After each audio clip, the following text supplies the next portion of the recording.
वीना गोयल जी। श्री हरिवंश। गुरुदेव राधे राधे। श्री हरिवंश। प्रभु, यदि साधक भगवत प्राप्ति करना चाहता है और पूर्व जन्मों के किसी अपराधवश कोई शारीरिक रोग भजन में बाधा हो तो हाँ, उपाय। पहले इसका उत्तर ले लो। आज का सत्संग सुना? आज के सत्संग में था भगवान आपके वर्तमान के देखते हैं, पूर्व जीवन को नहीं देखते। तो आपने सुना सत्संग? आज सुना? नहीं सुना, इसलिए प्रश्न किया। सत्संग एक अमूल्य वस्तु, यदि सुने तो प्रश्न ही न रह जाए। ध्यान दो, सत्संग में आज एक वचन था कि भगवान वर्तमान के जीवन को देखते हैं, पूर्व के जीवन में नहीं। ये कितना पापी रहा है, नीच रहा है, ये नहीं देखते। अभी मेरा भगत है, भजन कर रहा है, ये देखते। इसी से कल्याण हो जाता है। पूर्व के पाप तो भगवान के शरणागति से नष्ट हो जाते हैं। भगवान पूर्व को नहीं देखते, वर्तमान के संबंध को, वर्तमान के भजन को, वर्तमान के आचरण को देखते हैं। इसीलिए कोई भी भगवत प्राप्ति कर सकता है। कि मान लो हमारा पूरा जीवन गंदी बातों में व्यतीत हो गया, आज से हमें पश्चाताप हुआ, सत्संग सुना, आज से भजन शुरू कर दिया, तो आज से हमारी भगवत प्राप्ति की यात्रा शुरू, हमें भगवत प्राप्ति हो जाएगी। क्योंकि आज से हम शुरू किया नाम जप करना, किसी भी श्वास में नाम जप करते हुए शरीर छूटा, भगवान की प्राप्ति हो जाएगी। तो ये आप विश्वास मानो, भगवान वर्तमान के भजन को देखते हैं, पूर्व की बात आज सत्संग में सुना था ना।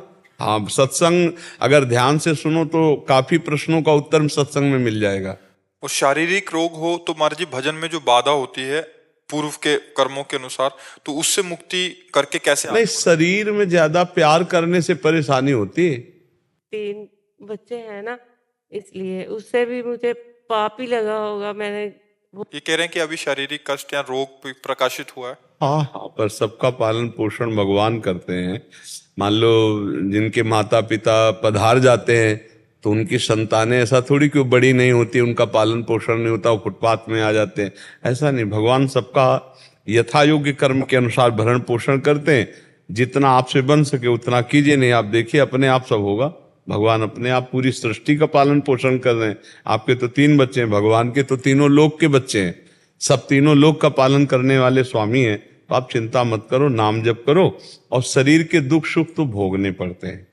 जो शरीर रचना के समय दुख सुख लिख गए ना, वो देखो बड़े बड़ों को भोगने पड़ते हैं। तो इसलिए उसकी तरफ से तो ज्यादा मतलब आसक्त ना हो कि हमारा शरीर स्वस्थ हो जाए फिर भजन करें, ऐसा नहीं है। अगर प्रारब्ध आ गया भोगने का तो भोगना ही पड़ेगा, बड़े बड़ों को भोगना पड़ता है। अगर मन में भगवान का भजन ना हो तो शरीर के कष्टों में इतना दम है कि जीव मृत्यु मांगने लगता है। तो हमें लगता है कि अगर नाम जप हमारा चलता रहा तो हम हर कष्ट सह जाएंगे। नाम जप नहीं चला तो फिर बड़ा कष्ट, संसार फिर यही तो भोग हैं, नाना प्रकार के रोग, नाना प्रकार की विपत्तियां, नाना प्रकार के संकट कष्ट देते हैं। इसलिए चिंता न करे, नाम जप करे, तो उसी से सहने की सामर्थ्य आ जाएगी और उसी से परिवार का भी वो सब पोषण करते हैं, सब व्यवस्था करते हैं। के कारण ये सब कुछ ना हो रहा हो। भ्रूण हत्या हुई हमारे द्वारा, तो कहीं इसी के कारण तो नहीं हो। खैर, हम ये तो जरूर बार बार सब गृहस्थों से प्रार्थना करते हैं कि ये जो आप गर्भ हत्या, भ्रूण हत्या करते हैं, ये महापाप के अंतर्गत आता है और ये आपको दंड देगा। आपके परिवार में, आपके शरीरों में ये नाना प्रकार के विघ्न पैदा कर दे। सोचो, आपका छोटा सा बच्चा, संतान जो आपके गर्भ में पल रहा है, आप उसे नष्ट कर दें तो पाप नहीं बना?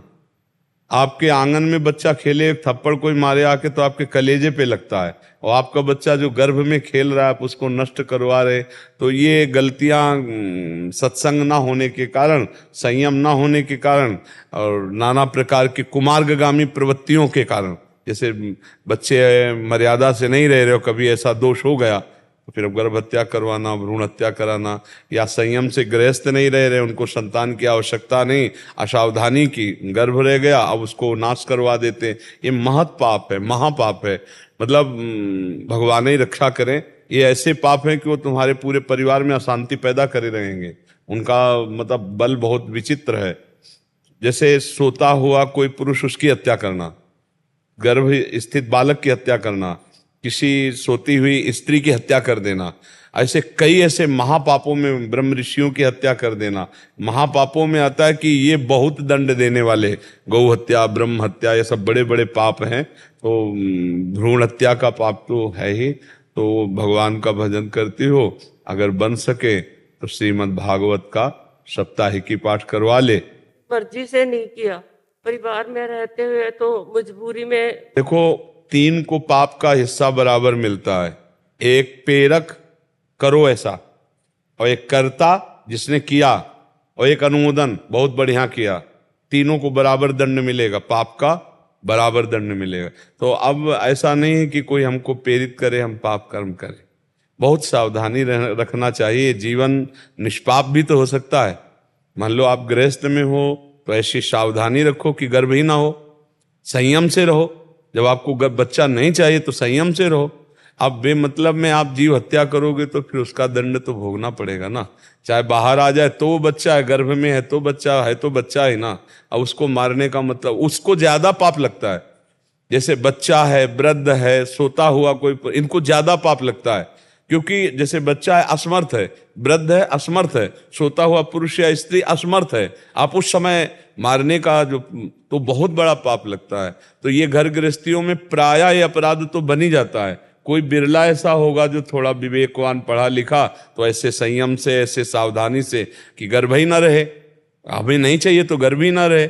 और अगर फिर रह गया तो भगवान की इच्छा से कोई आएगा, राष्ट्रभक्त आएगा, कोई समाज सेवक आएगा, चाहे बच्ची आए चाहे बच्चा आए, आने दो, क्या परेशानी।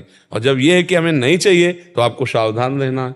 गृहस्थी में सावधान रहो। बहुत से ऐसे उपाय हैं जिनके द्वारा आप सुरक्षित रह सकते हैं, हत्या भी नहीं होगी और आपका गृहस्थ धर्म भी चलेगा। तो अब जो हो गया उसके लिए परेशान मत हो। आप अगर कोई श्रीमद् भागवत का ऐसा मिल जाए, उसको कुछ दक्षिणा दे के 7 दिन भागवत का घर में पाठ करवा लो संस्कृत से। ऐसा जो कोई ब्रह्म ऋषि ब्राह्मण हो, जो भी शास्त्रों का ज्ञाता हो, उससे करवा लीजिए। शुद्ध अगर पाठ हो जाए तो अपराध मोचन पक्का हो जाता है। पर ये हम कोई पद्धति नहीं बता रहे, हम कह रहे हैं भूल चूक से हो गई या मतलब उस समय ज्ञान नहीं था तो उसके लिए प्रायश्चित है।